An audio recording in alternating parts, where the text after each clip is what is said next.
सुसंस्कृत विचारांनी भारदस्त असलेल्या या सर्व मंचावरील मान्यवरांना खऱ्या अर्थानं वंदन करतो आणि समोर बसलेले तितकेच सुसंस्कृत असलेली लोक, आपण काय बाजार बुंग्या विचाराचे आणि खऱ्या अर्थानं बाजारात जाऊन पाकिटमारी करणाऱ्या विचाराची लोक नाही. थिल्लर लोकांचा खऱ्या अर्थानं बाजार महाराष्ट्रामध्ये भरला आणि त्या लोकांचे मुकादम बसलेत नागपूरला. त्या लोकांनी महाराष्ट्राचा बिहार केलाय म्हटलं तर बिहारचं खऱ्या अर्थानं आपण अपमान करतोय असं होईल. बिहारपेक्षा खालच्या थराला जाऊन खऱ्या अर्थानं महाराष्ट्राची संस्कृती बिघडण्याचं काम जागोजागी प्रत्येक जिल्ह्यामध्ये, प्रत्येक तालुक्यामध्ये, प्रत्येक प्रदेशामध्ये असा एक वाचाळवीर त्यांनी तयारच करून ठेवला आहे. एखादं कुत्रं मुतल्यानंतर छत्र्या जशा उगवते त्या तशा ह्या छत्र्या जिल्होजिल्ही उगवल्या आणि त्याच छत्र्यांमधून जी दुर्गंधी बाहेर येते बघा. मुंबई महापालिकेमध्ये एखाद्या वेळेस गटाराचं जर तुंबलेलं झाकण उघडलं तर त्याच्यातून काही सेंटेड वास येत नाही, मोगऱ्याचा सुगंध येत नाही, घाण झार वास येतो.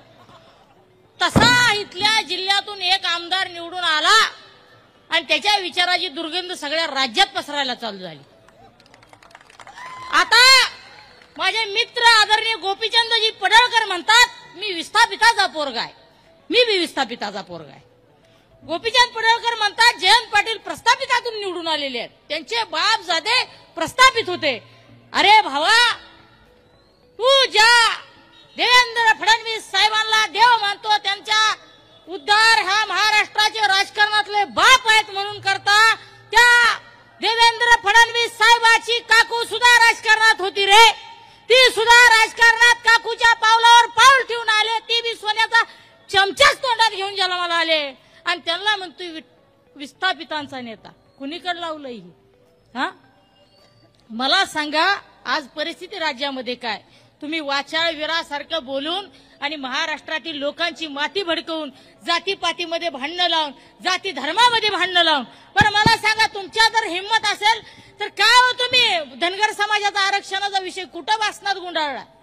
कुणाला माहितच नाही धनगर समाजाच्या आरक्षणाचं काय झालं, ह्यांच्या मंत्रिपदाचं काय झालं ही सुद्धा कळायला तयार नाही. अजून जरा जयंत पाटलांवर बोललं की लाल दिव्याची गाडी मिळेल, मंत्रिपद मिळेल, या हव्यासापोटी असल्या वाचाळवीराची बडबड चालू आहे.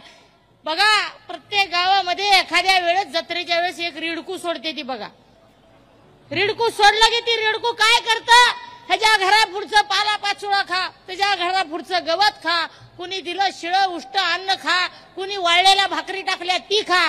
तसं ही रिडकू आहे, कुणाच्या बी दारात जातंय, हुंकतय हुंकतय, जर खायला नाही दिलं तर तिथं 4 पावटं टाकून येतंय. अशी सिस्टीम आहे. देवेंद्र फडणवीस साहेब, तुम्ही इतक्या हलक्या विचाराचे असाल कधी महाराष्ट्राला वाटलं नव्हतं. महाराष्ट्रातल्या सगळ्यात कलंकित मुख्यमंत्री, सगळ्यात खऱ्या अर्थानं महाराष्ट्राला काळा डाग लागलेला मुख्यमंत्री म्हणलं तरी चालेल. लोकांनी टरबुजा तर नामकरण केलेलंच आहे, मी म्हणत नाही. उद्या माझ्यावर गुन्हा दाखल करते. लोक म्हणतात टरबुजा आला, आम्ही म्हणत नाही. परंतु तुम्ही जर अशाच टरबुजाने जर कुठल्याही क्षेत्रात आणि कुठल्याही फुग्यात जर हवा भरायला लागला तर लक्षात ठेवा, हे फुगे बंबई मिठाईवरचे फुगे आहेत. ह्या फुग्यांची गॅरंटी नाही. एक पंप जोरात मारला तर हा फुगा कुठल्या साईडून फटून जाईल तुम्हाला सुद्धा कळणार नाही. त्यामुळे खऱ्या अर्थाने सुसंस्कृत महाराष्ट्राचं राजकारण बिघडवायला जाऊ नका. पंढरीच्या पांडुरंगाच्या क्षेत्रातून भागातून मी आलेला पदाधिकारी देवेंद्रजी हात जोडून सांगतो, महाराष्ट्राचं वाटोळं थांबवा. इथं आलेला प्रत्येक जण तुमच्यावर नाराज आहे, किंबहुना त्याहून जास्त नाराज होऊ द्यायचा नसेल तर हा खेळ थांबवा. असले कलंकित लोक थांबवा, घरी बसवा, एवढीच हात जोडून विनंती करतो आणि इथंच थांबतो. धन्यवाद. धन्यवाद. नवीन घडामोडी पाहण्यासाठी आजच आम्ही मुंबईकर 24 तासला लाईक करा, सबस्क्राईब करा आणि अपडेट रहा.